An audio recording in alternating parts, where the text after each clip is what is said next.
6:47, time now for the morning rush. New Mexico lawmakers are mulling over how to safely use artificial intelligence in schools.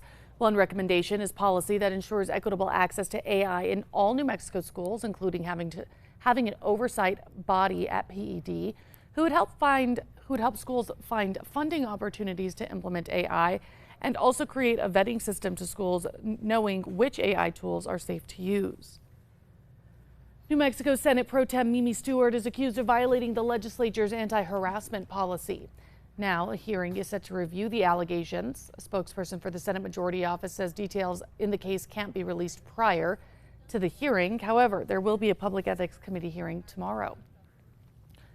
Soldiers and airmen are lending a hand to the flooding relief efforts in Lincoln County. More than 90 personnel from Holloman Air Force Base are Fort Bliss visited Mescalero this week, removing debris, filling sandbags, and sorting clothes, as well as delivering more than 1,000 sandbags throughout the area. Ryan. And burn scar flash flooding likely around the Ruidoso area today and very likely around the Hermit's Peak Calf Canyon burn scar. So we have to watch out for more thunderstorms in the Northeast Highlands. Elsewhere, it will actually be drier and hotter, and that trend will continue throughout the weekend. The Metropolitan Detention Center is confirming the death of yet another inmate, marking the 6th death at the facility this year. Yesterday, MDC announced that Thomas A.C. II died while in custody.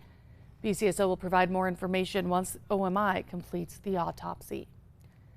A man is facing charges accused of stealing a bait car in downtown Albuquerque. Albuquerque police deployed the bait car near Presbyterian Hospital due to reports of repeated thefts in the area. Around 6 o'clock yesterday morning, police say 38-year-old Andrew Romero stole that car before driving to a home in Los Lunas. Albuquerque drivers could expect to encounter bumper-to-bumper traffic on Coors until the end of the month. Beginning next Tuesday, northbound Coors between Sequoia Road and St. Joseph's Drive will be reduced to one lane.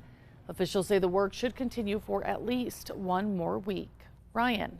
And more thunderstorms today in the Northeast Highlands and along the Central Mountain Chain. Elsewhere, sunnier and hotter, maybe a couple pop-up storms, very few of them in the Rio Grande Valley to the West Mountains. Temperatures will be hotter to the west and south, similar high temperatures to the northeast. Some hail and strong winds with the storms along the New Mexico-Texas state line to Raton later this evening. More storms moving to the northeast tomorrow. Elsewhere, sunnier and hotter. One of New Mexico's biggest nonprofits has been forced to lay off more than a dozen employees due to federal funding cuts. The Albuquerque-based nonprofit HopeWorks says they had to lay off 17 employees because of federal budget cuts. HopeWorks says they hope they receive much-needed donations for their 40th anniversary in November. Scientists from around the nation came together to help some Albuquerque residents take a step into the world of extended reality at Explora. Sendia Labs and tech experts from across the country came together to put on XR demonstrations from headsets to gloves. While extended reality is great for things like video games, researchers say it has more practical uses as well. A retired MMA fighter is ready to once again step into the spotlight after a movie he wrote, directed, and acted in is set to premiere next month. Keith Jardin held a special screening for his psychological thriller called Kill Me Again at the Icon Cinema 4 Hills location. The movie will be available in select theaters and on demand starting August 8th. Ryan. And taking a look at traffic right now, no major accidents, no slowdowns out there. It's looking pretty good, just getting a little bit busy around the Big I. Taking a look at tracker heading south on I-25 near Avenida Cesar Chavez Road. We do notice some passing cars, but good traffic flow. We'll have more updates later today. A couple in the Philippines had no trouble making waves at their wedding ceremony. The church, which held the wedding, flooded because of heavy rain Tuesday. Now, this comes after Typhoon Wipa made landfall in the Philippines, causing massive flooding around the country. Wipa made landfall in Vietnam Tuesday, but was lowered to a tropical storm.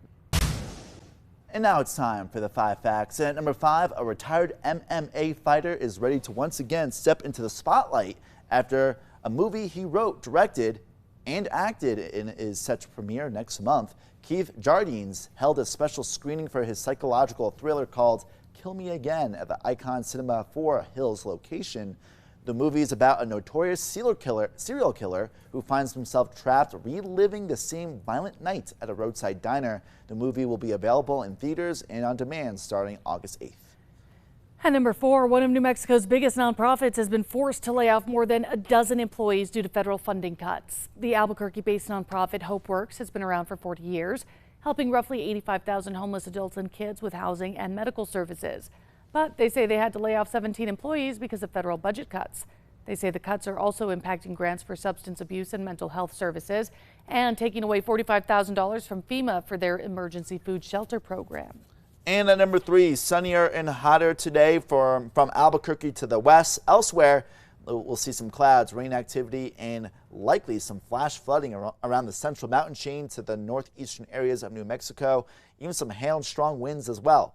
Much less rainfall tomorrow and noticeably hotter, especially on Saturday and Sunday, but more storms will return late Sunday into Monday. And number 2, the Metropolitan Detention Center has confirmed the death of yet another inmate, marking the 6th death at the facility this year. Yesterday, MDC announced that Thomas Acey II died while in their custody. He was someone that KRQE has told you about in the past. Now, in 2021, Acey II was accused of shooting at the newly completed Alvarado Square building in downtown Albuquerque. Last year, he was accused in the murder of a 13-year-old in a drive-by shooting downtown. He was being held at MDC. Jail officials say around 4:30 yesterday morning he was found unresponsive. They tried to save him, but he died. The Office of the Medical Investigator and BCSO is now investigating the death.